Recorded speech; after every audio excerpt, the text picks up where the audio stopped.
Le 10h midi, Sud Radio Média, Valérie Expert, Gilles Gansman. Bonjour à toutes et à tous, heureuse de vous retrouver. La voix n'est pas encore tout à fait. On dirait Jean-François Aquili. Voilà, c'est en tout cas merci à lui de m'avoir remplacé au pied levé. Voilà, une petite amélioration. Je vais vous laisser beaucoup parler, Gilles.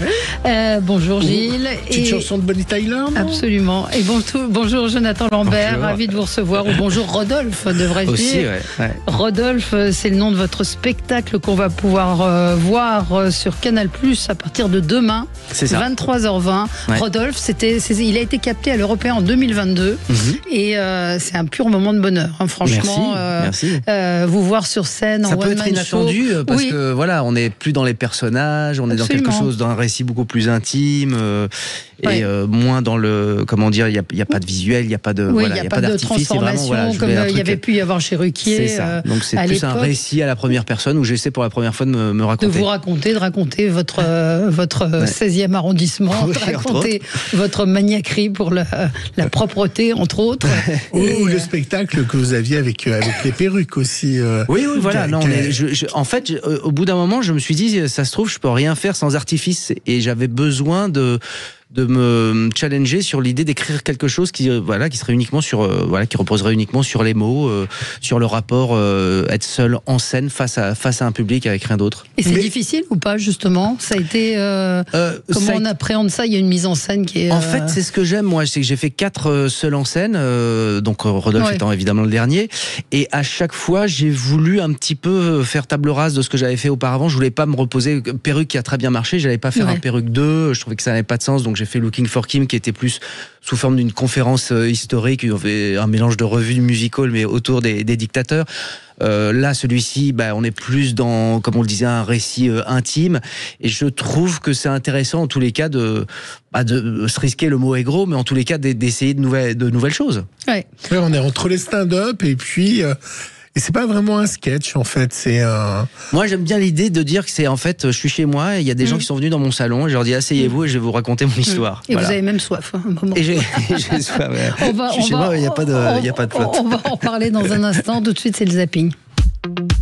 Sud Radio Média, l'instant zapping. Valérie, allons-nous avoir un ancien président de la République en prison? Déjà que Nicolas Sarkozy avait un bracelet électronique, ce qui était une première pour un président, mais va-t-il avoir de la prison ferme? C'est ce qui a été demandé par le procureur. Reportage dans le 20h de France 2 hier. Nicolas Sarkozy sort du tribunal en silence. Le parquet national financier vient de réclamer 7 ans de prison ferme et 300 000 euros d'amende contre lui dans l'affaire des soupçons de financement libyen de sa campagne de 2007. C'est sur les réseaux sociaux qu'il clame son innocence. Je continuerai donc à me battre pied à pied pour la vérité et à croire dans la sagesse du tribunal. Nicolas Sarkozy est accusé d'avoir reçu de l'argent de la part du régime du colonel Kadhafi pour financer sa première campagne présidentielle. Selon le ministère public, l'ancien président serait le cerveau et le commanditaire d'un pacte de corruption indécent conclu avec le dictateur libyen. Contrepartie diplomatique, contre-argent liquide. Alors vous avez sûrement parlé avec vos débatteurs d'avoir un président en prison. Moi, ce qui m'intéresse, c'est le spectacle Kim dont on parlait sur les dictateurs. Il y avait Kadhafi. Absolument. Je me souviens bien. J'ai parlé de Kadhafi, du livre vert de Kadhafi, qui était, sans juger évidemment ce qu'il a fait, mais un type très, très intelligent. Et je pense que voilà, la drogue l'a un peu rattrapé. Ouais. C'était un spectacle qui était... où moi j'ai appris beaucoup de choses parce que c'est un spectacle beaucoup très documenté. Ouais. Voilà, je me suis vraiment renseigné, j'ai regardé beaucoup de docs, j'ai parcouru beaucoup de bio évidemment de tous ces autocrates qui finissent tous. Il y a un proverbe qui dit, ils croient qu'ils ont pouvoir, en fait c'est le pouvoir qui les a. C'est toujours le même, ça peut démarrer, on va dire bien, et ça finit toujours mal dès lors. C'est le rapport, justement, ce que je disais entre le seul en scène et la dictature, c'est que c'est un one-man show qui a mal tourné souvent. Mais qu'est-ce qui vous fascinait? Qu'est-ce qui vous fascinait chez eux? C'était ça, c'était en fait un rapport et quelque chose qui avait de l'ordre, qui se rapprochait du spectacle et de la mise en scène. Cette volonté de communiquer sur soi, de choisir ses posters, la propagande, les images qui vont vous mettre en avant, qui vont véhiculer vos idées. Il y a une dimension très show Il y a un peu, c'est un peu un oxymore Oui, comme ça, entre le show et le côté martial. Mais finalement, oui, Trump en est aussi l'une des représentations les plus évidentes. Oui. Bah non, je parlais au réel. Ah d'accord, pardon. Parce que quand je fais mon zapping, j'écris à la main, je fais des trous et des fois j'ai oublié de remplir le trou. On est en live, total. Là, c'est intéressant de savoir. Je savais pas qu'il y avait un making of pendant l'émission de radio. Alors, on a connu la folie de. Comment s'appelait le fameux Nutella algérien Mergen ou... j'ai oublié. Voilà, on a connu la folie de de cette pâte à tartiner algérienne, parce qu'on ne donne pas de marque. Celle du... Ah bah si, parce que j'avais écrit deux autres marques derrière. Celle du Nutella à moitié prix. Aujourd'hui, c'est le chocolat de Dubaï que tout le monde recherche. Les magasins Lidl qui ont mis en vente ce fameux chocolat ont été dévalisés. Reportage de TF. Après, on enregistre la vraie émission quand même. Tous les magasins veulent désormais vendre leurs tablettes nommées chocolat de Dubaï. Même ce supermarché a créé la sienne, distribuée par les caissiers pour être rationnée. Un succès qui s'explique en partie par la recette du chocolat au lait, une garniture croustillante à la pistache. Mais ce sont surtout les réseaux sociaux qui ont élevé cette gourmandise au rang de star mondiale. Les influenceurs se filment en train de déguster le chocolat venu de Dubaï. Des vidéos visionnées plusieurs millions de fois. 4,99 € la tablette de 120 grammes. Vous trouvez ça cher ? Ailleurs, ce type de confiserie peut coûter jusqu'à 20 € l'unité. Voici comment la marque justifie les tarifs. Les tablettes sont faites à partir d'ingrédients de très haute qualité et la garniture contient 45% de pistache. 560 calories les 100 grammes. Oui, mais si c'est bon. Oui. Est-ce que vous avez vu cette folie du chocolat de Dubaï ? Non, pas du tout. Mais j'adore les pistaches. Alors, je sais que la pistache, c'est pas donné. Donc, non, alors il y a une autre marque de grand chocolat comme Lindt, on peut la citer, qui la vend à 10 € la tablette. Mais hier, chez Lidl, donc il y avait la queue dès le matin. Il y avait une tablette par personne. J'ai une amie, j'ai une amie, en parlant de moi, j'ai une amie qui est allée faire la queue et qui a eu sa tablette. Alors, je sais pas si c'est bon. C'est quoi ? C'est le phénomène, c'est la mode pistache. Je crois que c'est Dubaï. C'est le mot Dubaï qui excite les gens. D'accord, peut-être. Je pense que c'est le mot Dubaï qui excite les gens. Moi, j'ai un ami qui a été à la pharmacie chercher des préservatifs. Non. Et c'est pour un ami. Non, vous n'avez pas été chez Lidl? Non, je suis pas allée chez Lidl chercher des tablettes. Chercher des tablettes. J'essaierais de vous en trouver une. Non, ça vous donne pas envie? 560 calories les 100 grammes. On peut manger un carré déjà pour manger. Donc voilà, c'est la folie du chocolat de Dubaï. Alors je ne sais pas si vous appartenez à un club, vous savez, le Lions Club ou peut-être le club Nespresso. Le Rotary. Le Rotary. Je vous offre... J'ai une carte Monoprix. Voilà, c'est déjà pas mal. Je me sens un peu dans un cercle. Hein, déjà. Je vous propose le Offline Club. Alors, vous irez jamais, Valérie. C'est l'adhésion coûte 9 €. C'est pas à cause de l'adhésion que vous n'irez pas. Mais en fait, on emprisonne votre téléphone dans ce club. Enfin, une boisson que vous pouvez siroter sans avoir une notification, lire un bouquin, respirer quelques instants sans avoir accès à son portable. Mais dès lors qu'on rentre dans le club, c'est ça ? Ouais, absolument. Ça paye 9 €. Mais comment ça marche ? Vous le mettez dans une petite... vous mettez votre portable dans une petite prison avec une clé. Où ? Dans le café, il y a des casiers. Est-ce qu'on a besoin d'un club pour ça ? Est-ce qu'acheter une boîte qui se ferme à clé, tout simplement ? Moi, d'en faire une, moi. Je sais pas. Je comprends. Je suis à 2 doigts de le faire pour votre anniversaire qui est bientôt. Oui. Vous voyez, je pense à vous. Voilà. En tout cas, reportage de C'est à vous dans ce Offline Club de Paris. 65% des Français se déclarent dépendants de leur smartphone. Aujourd'hui, il est possible de payer pour lâcher son portable le temps d'une soirée. Bienvenue dans l'univers du Offline Club. Ici, on est off connexion. On était à un événement offline dans un bar parisien avec un défi, enfermer son téléphone dans un coffre et l'oublier le temps d'une soirée. Pendant plus d'1 heure, on ne parle pas, on colorie, on lit et on écrit dans le silence. En fait, c'est la première phase là, dans laquelle on chuchote. Effectivement, quand on est arrivé, on était plongé dans un événement à mi-chemin entre un cours de méditation et une soirée ASMR. On voulait surtout leur poser une question, est-ce que leur téléphone leur manque ? Oui. Je suis un peu angoissée là. Oui, parce que dans la conversation, on avait envie de checker des choses. J'ai besoin de mon téléphone, j'ai besoin d'être connecté, quoi.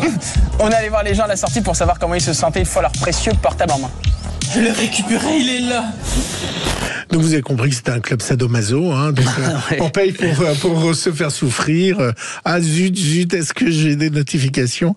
Est-ce que vous êtes accro à votre portable? Non, pas spécifiquement. D'ailleurs, je me fais une joie dès lors que je pars faire du sport ou même que je pars parfois un week-end à l'étranger. Je suis pas du tout. Ah ouais, je trouve ça très très agréable d'être totalement off. Quelle est l'application dont vous ne passerez jamais? Quelle est l'application sur laquelle vous êtes souvent? Alors chess.com, parce que je joue aux échecs et je dois dire que ça tous ces petits moments d'attente où on ne sait pas quoi faire, que ce soit dans le métro, dans le taxi, dans le train évidemment, chez le dentiste, dans la salle d'attente, c'est voilà, ça je dois dire, j'y passe au moins. Et ça marche bien. Vous c'est merveilleux parce que vous jouez. C'est un club pour le coup là aussi, non? Vous jouez contre des gens. Vous jouez en ligne et ce qu'il y a de merveilleux, c'est que vous n'arrivez pas à dormir la nuit, vous vous réveillez et vous allez jouer avec, je sais pas, un Sud-Coréen, enfin quelqu'un qui est à l'autre bout de la planète. Oh là là, vous attendez qu'il ait joué sa pièce pour jouer votre pièce? Ah oui, mais c'est en direct. C'est parce que c'est en direct. Vous pouvez choisir une partie de 5 minutes, de 10 minutes, de 30 minutes, et vous pouvez faire des parties également en différé. Voilà. Donc, s'il y en a qui m'écoutent, qui veulent jouer avec moi. Chess.com, vous jouerez peut-être contre Jonathan Lambert. Alors, ce soir, peut-être, Valérie, votre vie va changer. Non pas parce que vous avez fait l'interview de Jonathan Lambert, mais peut-être vous allez pouvoir réaliser votre plus gros rêve.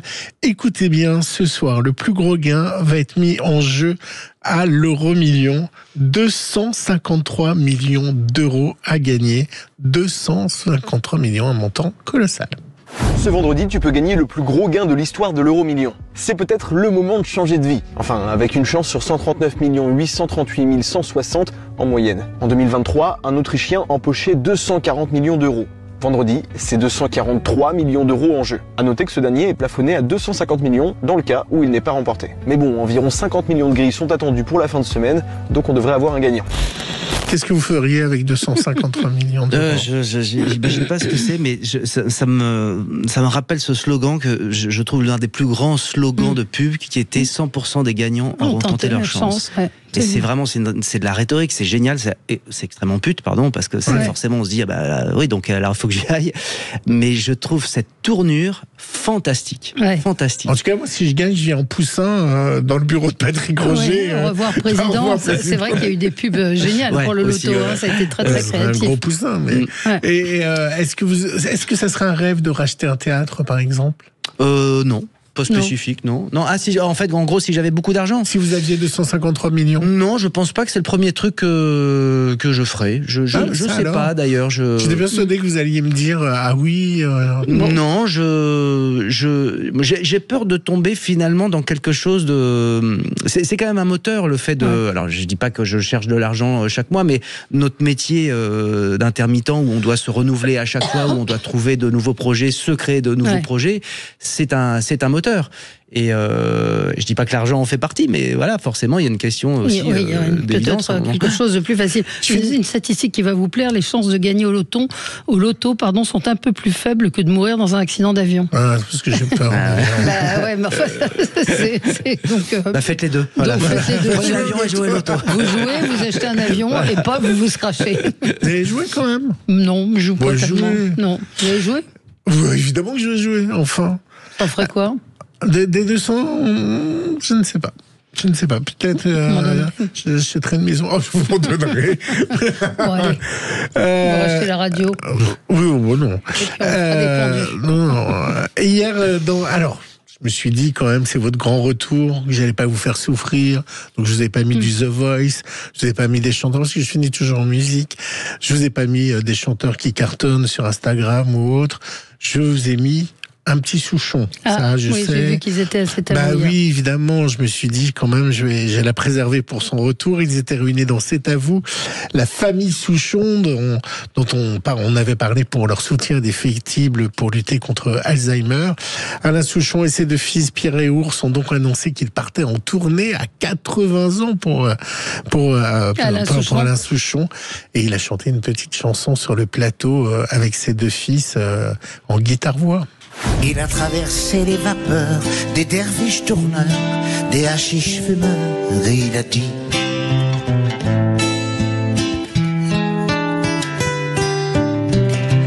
la vie ne vaut rien, la vie ne vaut rien. Mais moi quand je tiens.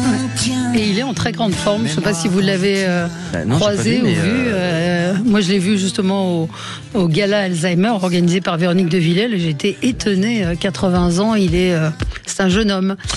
Et à signaler que C'est à vous profite de l'arrêt d'Hanouna. 1 310 000 téléspectateurs hier soir, 9% de part de marché.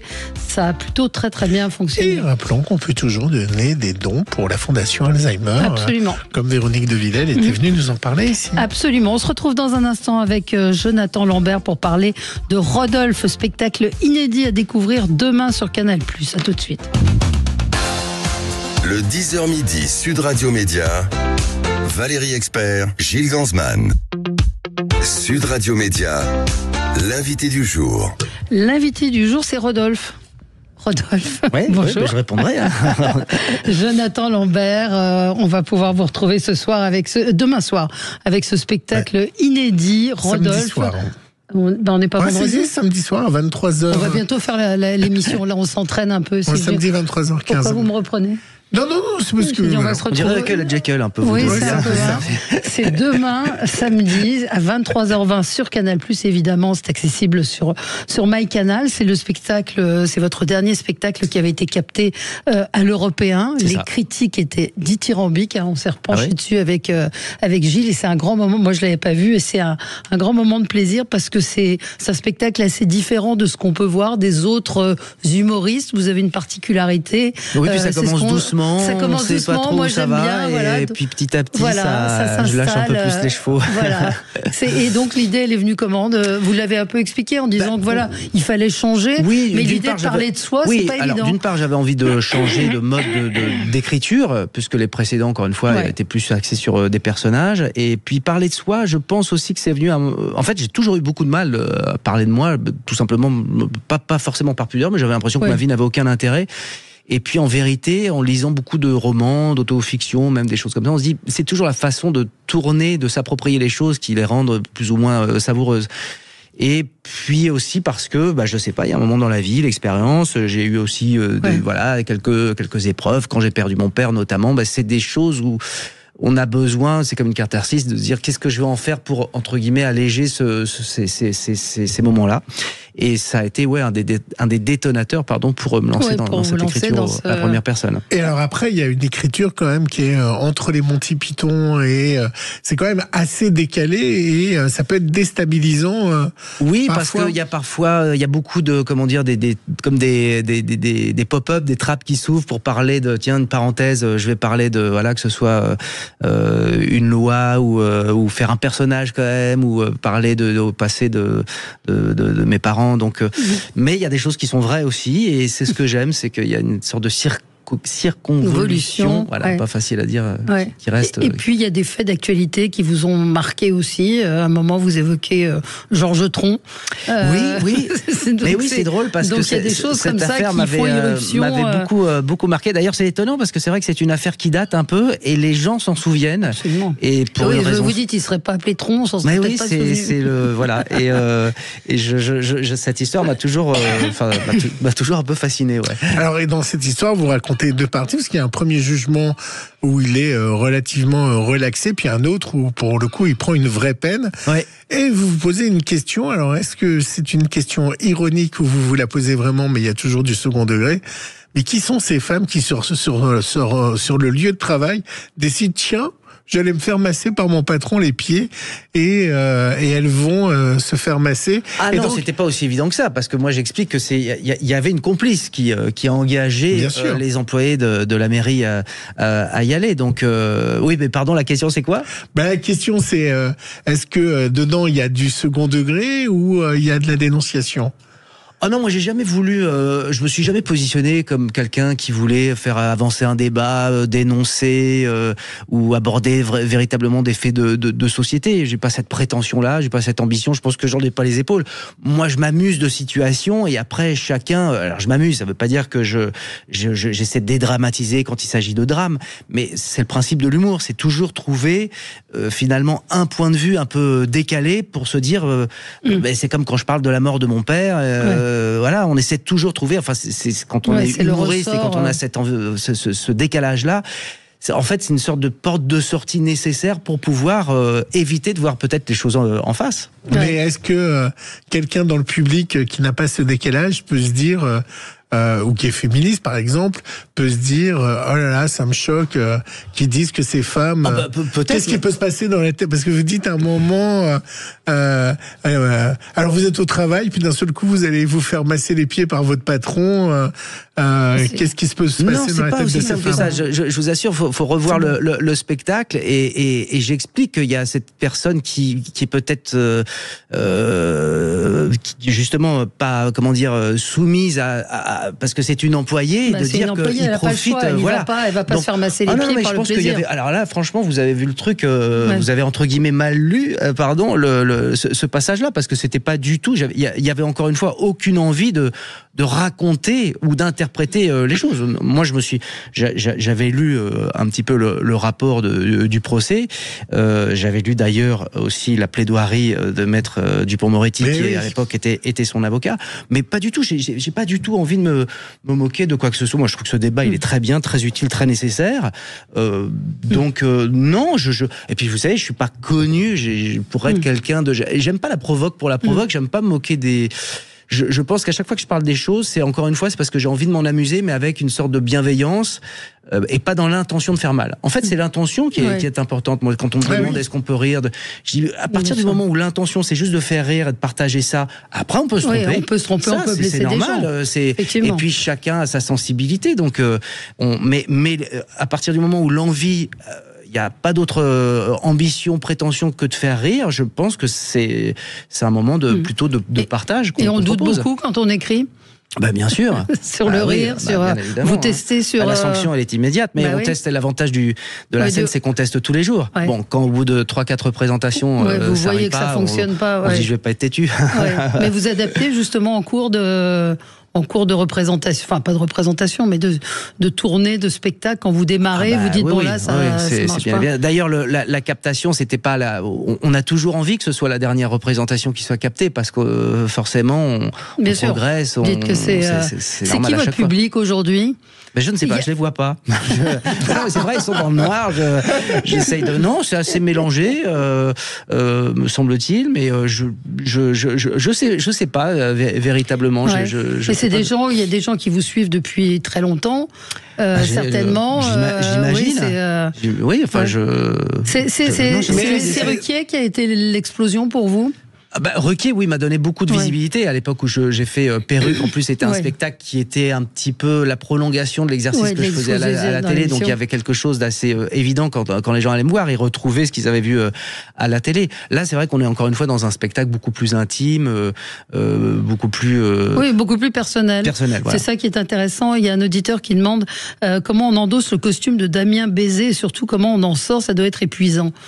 C'est moins épuisant d'en sortir. Oui, racontez-nous pour ceux qui ne sauraient pas qui était Damien Bézet. C'est un personnage que j'avais créé à l'époque sur la chaîne Comédie, dans la grosse émission, qui était un personnage un peu trop plein d'amour et qui le manifestait de façon effrénée, et il fallait le calmer. Et, voilà, on avait imaginé qu'il était tenu par une corde par des infirmiers, et on jouait avec ça. Mais il y avait un petit côté Elephant Man aussi. C'était se moquer finalement d'un individu qui était pas comme tout le monde. Pas tout à fait sain d'esprit. Mais oui, mais... Et c'est là où vous aviez fait peur à une Miss France, c'est ça? Oui, absolument. Mais de tous vos personnages de cette période-là, lequel vous avez aimé le plus interpréter et lequel vous a donné le plus d'interaction avec une personnalité et que vous avez aimé cette interaction?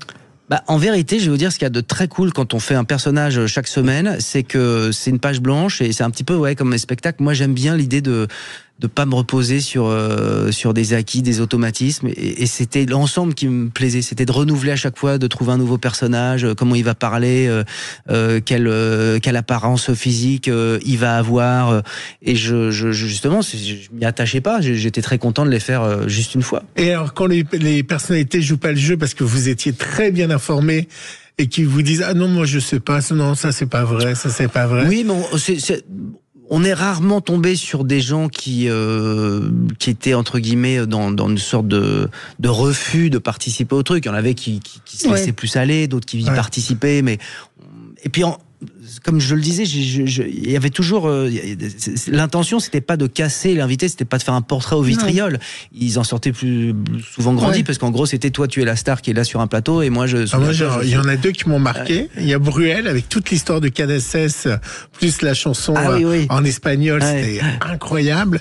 Et puis Valérie Lemercier qui vous fait un dessin sur votre menton à la fin. Je me souviens plus. Vous êtes en michonnant, en tomate, en prof de danse. C'est vrai, vous en souvenez plus? Non, de celui-là, non. C'est incroyable. Non, je me souviens avoir fait Valérie Lemercier, pas spécifiquement du sketch. J'en ai fait 150. Petite pause et on se retrouve dans un instant avec Jonathan Lambert pour parler de son spectacle Rodolphe qui sera diffusé demain soir sur Canal+. Le 10h midi, Sud Radio Média, Valérie Expert, Gilles Gansman. Sud Radio, le supplément média. Le supplément média avec Jonathan Lambert pour parler de Rodolphe, le spectacle inédit, votre dernier spectacle qu'on pourra découvrir sur MyCanal et évidemment sur Canal+ demain à 23h. À l'heure du porno habituellement. C'est un spectacle assez différent. On en parlait on en parlait un peu pendant la pub. Quoique. On en parlait pendant la pub, qui est assez différent de ce qu'on a de vos précédents spectacles, qui est un spectacle beaucoup plus personnel, beaucoup plus quand je dis beaucoup plus écrit, tout est écrit, mais qui a beaucoup plus de ressorts sur les mots, sur c'est ce qui est aussi assez fort dans le spectacle. C'est touchant, c'est drôle, ça nous parle parce qu'il y a des choses dans lesquelles on peut aussi se retrouver. Vous êtes né dans le 16e arrondissement parce que Rodolphe c'est votre vrai nom et vrai prénom. C'est le prénom que tenait absolument à me donner mon père et ma mère c'était Jonathan. Ils n'ont pas réussi à tomber d'accord, donc ils ont fait Rodolphe Jonathan en prénom composé, ce qui est pas facile à porter. Et moi évidemment Rodolphe. C'était l'époque où encore l'Amérique faisait rêver. J'avais 10-12 ans. Vous pensez bien que Rodolphe, je l'ai vite caché sous le tapis. C'est dommage parce que c'était. Maintenant, ça revient. Il y a un petit côté. Donc, les choses sont bien faites. Maintenant, je redeviens. Rodolphe. Vous redevenez Rodolphe. Mais vous êtes dans une famille, avec des parents. Vous le dites, qui étaient. Vous n'étiez pas dans un milieu qui prédestinait au spectacle? Pas du tout, non, j'ai grandi effectivement dans le 16e, c'est pour ça que je fais tout un chapitre sur le 16e. Sur le 16e qui est alors très c'est marrant drôle. parce que ce 16e, on se dit, moi je ne suis pas du tout dans le parisianisme, j'ai pas envie de parler de choses mais le 16e, notamment depuis les sketchs des Inconnus avec Auteuil-Neuilly-Passy, ou même dans l'imaginaire collectif, le 16e, voilà, c'est la quintessence de la bourgeoisie, il y a eu des films qui ont parlé de ça, donc, et ça me faisait marrer de faire 10 minutes sur le 16e arrondissement. Qui est très drôle, parce que très décalé par rapport à l'image qu'on se fait de l'arrondissement. Et vous avez un pull jacquard à l'époque? J'ai porté en tous les cas des Burlington, oui. Ah, vous avez des Burlington et des petits pulls jacquard. Et à quel moment vous avez senti que vous aviez cette envie d'être comédien? Écoutez, pour être honnête, je pense que je l'avais, mais il y avait quelque chose de l'ordre du... c'est pas pour moi. Un peu honteux, vous voyez, comme un truc où je me disais, mais en fait, tout le monde rêve de faire ça. Donc, j'arrivais pas à me l'avouer, à dire, oui, je veux devenir comédien. Et même si j'ai pris des cours de théâtre, tout ça, je sais qu'un jour, mon père m'a ramené un livre de François Perrier, qui était Lettre à un jeune comédien, une sorte de livre un peu transmission, comme ça, où il donnait des conseils. Et le fait qu'il m'offre ce livre, je l'avais perçu un petit peu comme un message qui disait, écoute, voilà, si c'est ce que tu as envie de faire, vas-y, lance-toi. Ouais. Et sur, je sais plus ce que je voulais dire, on va bientôt commencer l'émission. Vous voulez qu'on fasse un pendu si vous ne trouvez pas le mot, voilà. Mais on peut passer à la bande-annonce. Non, votre première télé, c'était avec Coff? Ah bah oui, bien sûr. Ouais. Ma première télé, c'était... Et vous aviez fait un casting?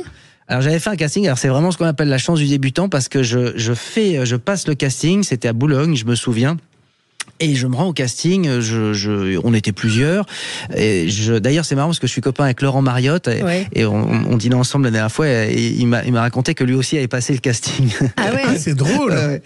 Et donc, je passe le casting. Il y a une sorte de présélection. Enfin, c'est ce que je crois comprendre, puisqu'on était une vingtaine et puis on en garde 4-5 et on repasse donc un deuxième tour, pour ainsi dire. Et moi, à l'époque, j'étais étudiant, mais j'avais fait un peu ce casting plus par curiosité. Et à la fin, on me dit, voilà, la chaîne vous a choisi, la prod vous a choisi, Coff vous a choisi, c'est vous, machin. Je dis, ah d'accord, alors on va tourner les lundis, machin. Et je dis, mais attendez, moi, vous savez, je suis étudiant, parce que c'était pendant les vacances de Noël, je peux pas faire ça. Elle me dit, mais c'est très problématique, on vous a choisi, mais alors pourquoi vous êtes venu? Et j'ai dit, mais moi, pour passer un casting. En fait, je voulais savoir ce que c'était un casting, donc j'y allais tellement détendu, les mains dans les poches, que je pense que c'est ce qu'il y a. Il y avait aucune. Et du coup, vous avez laissé tomber les études. Ah bah, quand on m'a dit combien c'était payé, j'ai dit, ouais, bah, il n'y a pas de problème. Et vous vous souvenez de la première émission? La première émission, c'était les pommes de terre contre la purée mousseline.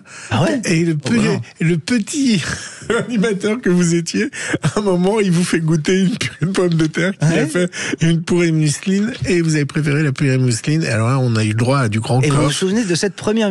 Vous avez les DVD?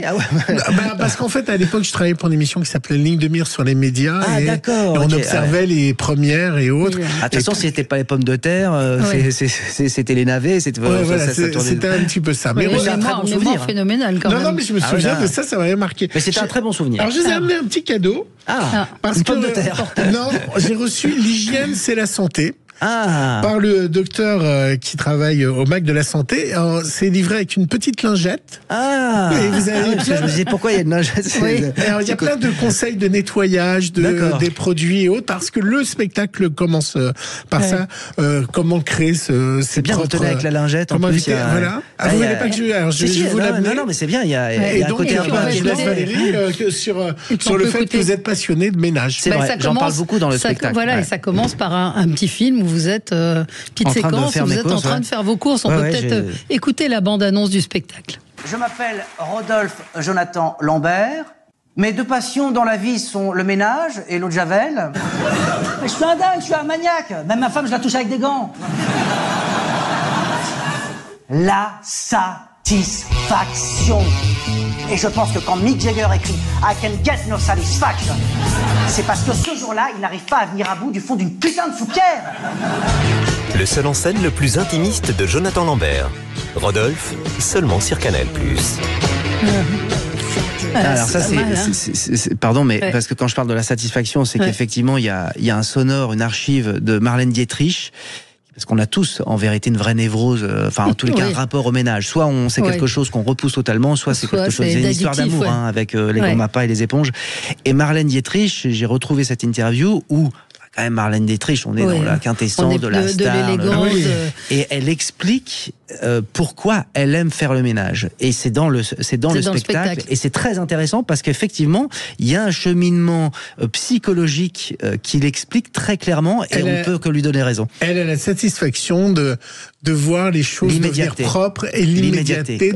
Alors que dans son métier, elle dit, moi, quand je tourne un film, je vois le résultat 6 mois, 1 an après. Et l'immédiateté du ménage, c'est ce qui procure la satisfaction. Ça me fait plaisir. C'est un beau cadeau, c'est et j'adore, il y a marqué, sur le livre que vous venez de m'offrir, la vérité sur l'éponge. Rien que sur cette phrase, déjà, Vous êtes en extase. Je suis en extase. Ça, pour moi, c'est un bouquin de cul. Mais pourquoi le ménage? Pourquoi Écoutez, je sais pas, moi, voilà, vous parliez tout à l'heure du loto. Moi, faites-moi gagner un aspirateur, je suis tout aussi heureux. Non, j'ai du mal, en fait, à me concentrer quand les choses ne sont pas, voilà, quand je travaille à mon bureau, faut pas qu'il y ait de miettes, faut que voilà, on a tous nos névroses. Alors, d'où ça vient? Moi, d'abord, je le vis très bien, et je pense pas que ce soit très handicapant dans mes rapports avec les autres, bien que parfois, voilà, mais ma femme me dise, voilà. Il y a des tocs. C'est pas des tocs, quand même. Non, mais bon, voilà, chacun sa place le toc. On peut quand même rappeler le livre, l'hygiène, c'est la santé, de Christophe Mercier-Tellier, c'est chez HarperCollins. Donc, alors, il y a un auditeur qui demande pourquoi on vous voit pas plus au cinéma. D'abord, il y a un film qui va sortir au mois d'octobre qui s'appelle Le Jour J de Claude Zidi Junior, avec Marie Parizeau, avec Kev Adams, avec Brahim Boulel, et voilà, c'est une comédie d'époque, ce qui est assez rare parce que ça se passe en 44. Et j'ai vu les premières images en post-synchro, et je suis sûr que ça va être absolument génial. Parce que vous avez un potentiel comique assez fort. En faisant rien, vous êtes drôle. Ah ben voilà, j'ai qu'à rien faire. Vous montez sur scène, vous faites rien. Donc c'est vrai que le cinéma vous exploite peut-être pas assez. Enfin, vous sollicitez pas assez. Oui, mais après, vous savez, moi, ce que j'aime aussi, c'est naviguer entre. Voilà, je fais des chroniques à la radio, faire du cinéma. Là, en ce moment, je travaille sur un projet de roman photo avec Le Seuil.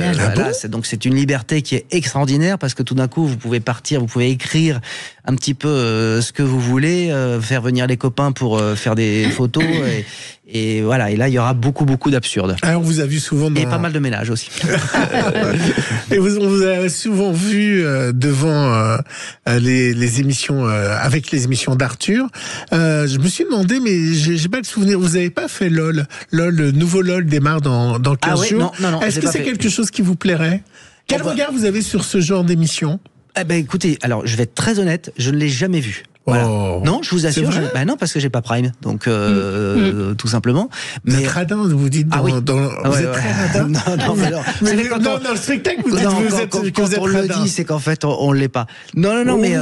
Vous êtes économe? Non, je suis pas économe. Je dirais le prix du livre que je vous ai offert. De toute façon, il sera sur eBay dans une heure. Dès que je suis sorti, il est en vente, rassurez-vous.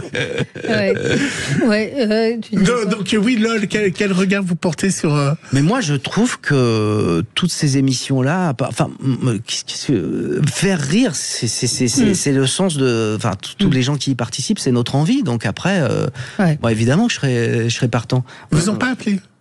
Ah bah j'ai changé de numéro. Danse avec les stars, on vous l'a proposé? Danse avec les stars, on me l'a pas. Non, on m'a proposé des émissions. Alors, est-ce qu'on m'a proposé Danse avec les stars? Je sais pas. Alors, Masked Singer, chanter sous une blatte, ça m'a ou une tortue, hein, je sais pas. Ça aurait pu être une tulipe. Ou un gant mappa. Un gant, tiens, un gant mappa, peut-être je le ferai. Si on vous prend par les sentiments. En fait, c'est ça. Là, on a vendu la mèche. Une bouteille Javel. Mais là, on vous a pas proposé ça. Non, on m'a proposé, pour être honnête, je ne sais plus lesquels. Danse avec les stars, alors j'aime beaucoup la danse. J'aime beaucoup la danse, mais alors il faudrait que ce soit un peu de la danse désynchronisée, contemporaine, un peu. Oui, c'est pas trop le genre de la maison. Alors je vais piquer une question qui est une des questions fétiches de Valérie. Qu'est-ce que vous regardez à la télé, vous? Alors le soir, moi je suis très LCI avec Darius, vous savez. Oui, parce qu'il y a un côté géopolitique. Tout sur l'Ukraine. Alors. Voilà, parce qu'il y a un côté géopolitique. Oui, par exemple, c'est terrible russe qui s'appelle Kaliningrad, qui est un territoire détaché de la Russie, qui est frontalier avec, je crois, l'Estonie, qui a été créé après l'empire. La Prusse, tout ça. Et donc, on comprend mieux le monde d'aujourd'hui en comprenant, en apprenant justement ce qui s'est passé.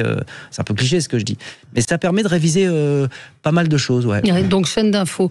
Mais pas que. Stéphane nous dit les traîtres, ils seraient terribles dans cette émission. Les traîtres. Sur M6. Il faut que je regarde. C'est la nouvelle saison, elle démarre mercredi. J'ai une gueule de poucave. Ça doit être ça.